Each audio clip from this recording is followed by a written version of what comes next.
বাংলা শিক্ষা করুক, ইংরেজি শিক্ষা করুক, আমার কোনো আফসোস নাই, আমার জানার বিষয় নয়। আল্লাহ তাআলা কাল কিয়ামতের ময়দানে জিজ্ঞাসা করবে না তুমি ব্যারিস্টার হয়েছো কিনা, তুমি জজ হয়েছো কিনা, তুমি উকিল হয়েছো কিনা, তুমি বাংলা পড়তে পারো কিনা, ইংরেজি পড়তে পারো কিনা, তুমি অঙ্ক পড়তে পারো কিনা। আল্লাহ রাসূল সাল্লাল্লাহু আলাইহি ওয়াসাল্লাম বলেন, তালাবুল ইলমি ফারিদাতুন আলা কুল্লি মুসলিম।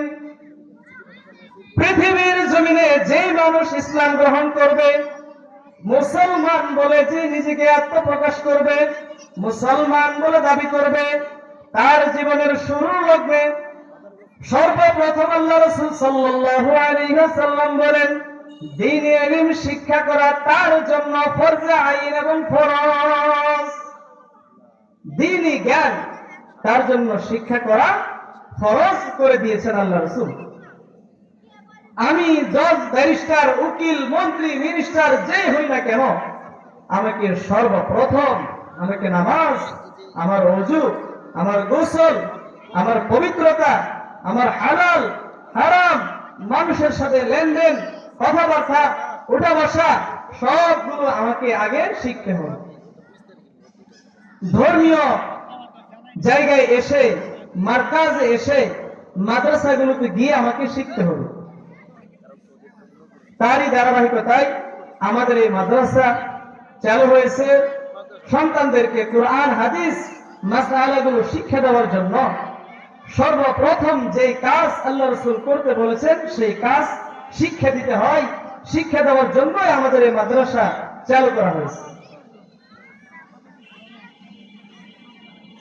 আসমানের নিচে জমিনের উপরে সবচেয়ে তাফসীরের যে গ্রহণযোগ্য কিতাব তাফসীরে কাবীর, যার লেখক হচ্ছেন আল্লামা ফখরুদ্দীন রাজি রাহমাতুল্লাহি আলাইহি, উনি বলেন দুনিয়ার মধ্যে মানুষ কেন কোরআন শিক্ষা করবে, কোরআন শিক্ষা করার কি ফজিলত, কি ফায়দা, কি উপকার, কেন মানুষ কোরআন শিখবে, কোরআন শিখলে কি হবে, কোরআন না শিখলে কি হবে, দুনিয়াতে ফায়দা হবে না পরকালে ফায়দা হবে, সমস্ত ফায়দার কথা আল্লামা ফখরুদ্দীন রাজি রাহমাতুল্লাহি আলাইহি ওনার কিতাবের মধ্যে উল্লেখ করেছেন। ওনার কিতাবের মধ্যে উল্লেখ করেছেন এক ব্যক্তি দুনিয়া থেকে মারা গিয়েছে, তার একটা সন্তান, তার মা মাদ্রাসায় ভর্তি করে দিয়েছে। এমন অবস্থায় ওই সন্তান আস্তে আস্তে বড় হইতেছে, বাচ্চাদের সাথে মাদ্রাসায় যাইতেছে, যাওয়া আসা করে, বাচ্চা কিছু বলতে পারে না, কথা বলতে পারে না, এখনো তাকে সবক দেওয়া হয় নাই। আল্লামা ফখরুদ্দীন রাজি রাহমাতুল্লাহি আলাইহি ওনার কিতাবের মধ্যে উল্লেখ করেন, যেই দিন ওই বাচ্চাটাকে সবক দেওয়া হয়েছে বিসমিল্লাহির রহমানির রহিম, আল্লামা ফখরুদ্দীন রাজি রাহমাতুল্লাহি আলাইহি বলেন বনি ইসরাঈলের জামানায় ওই ব্যক্তি মৃত্যুবরণ করেছে।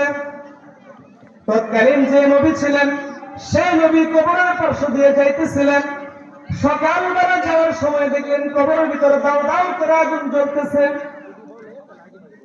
নবী আল্লাহ তাআলার কাছে জিজ্ঞাসা করলেন, ও আল্লাহ, এই কবরবাসী কি এমন কঠিন অপরাধ করেছে যে অপরাধের কারণে আপনি তার কবরের ভিতরে আগুন জ্বালিয়ে দিয়েছেন? আল্লাহ তাআলা বলেন, দুনিয়ার বুকে এমন কোন খারাপ কাজ নাই সে করে নাই, সমস্ত পাপ করেছে, সমস্ত অপরাধ করেছে, সমস্ত অন্যায় করেছে। এই জন্য দুনিয়া থেকে আসার পর তার কবরের ভিতর দাও দাও করে আগুন জ্বালিয়ে দেওয়া হয়েছে।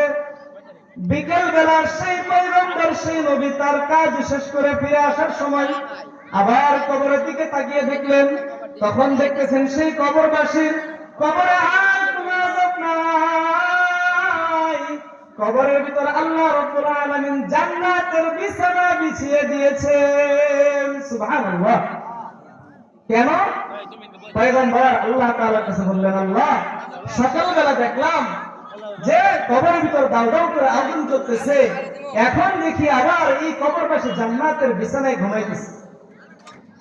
আল্লাহ তাআলা বললেন, ও আমার নবী, ও আমার পয়গম্বর, ভালো করে শোনো, খেয়াল করে শোনো, দুনিয়ার জমিনে আমার এই বান্দা কোনো নেক কাজ করতে পারে নাই, কোনো ভালো কাজ করতে পারে না, অন্যায় করেছে, অপরাধ করেছে, গুনাহের কাজ করেছে, কিন্তু দুনিয়ার বুকে একটা সন্তান রেখে এসেছিল। সেই সন্তানকে তার মা মাদ্রাসায় ভর্তি করে দিয়েছে।